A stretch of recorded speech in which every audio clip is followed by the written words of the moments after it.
Hi! Another budol. Feeling ko may idea na kayo kung ano tong parcel na binubuksan ko. Grabe yung boses ko, no? Kung kailan ako nag-work from home, doon naman ako tinablan ng ubot sipon. Anyways, ayan, yung aking watch. I think mahigit 1 year na to sa akin. Pero ngayon ko lang papalitan yung band. Kasi nakalimutan ko kung anong size niya sa kabisihan ko. Wow, busy daw ako.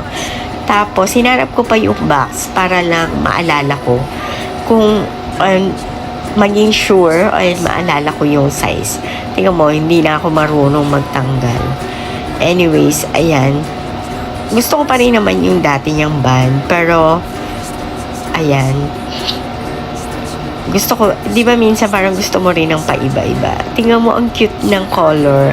Tan? Mocha, I'm not sure.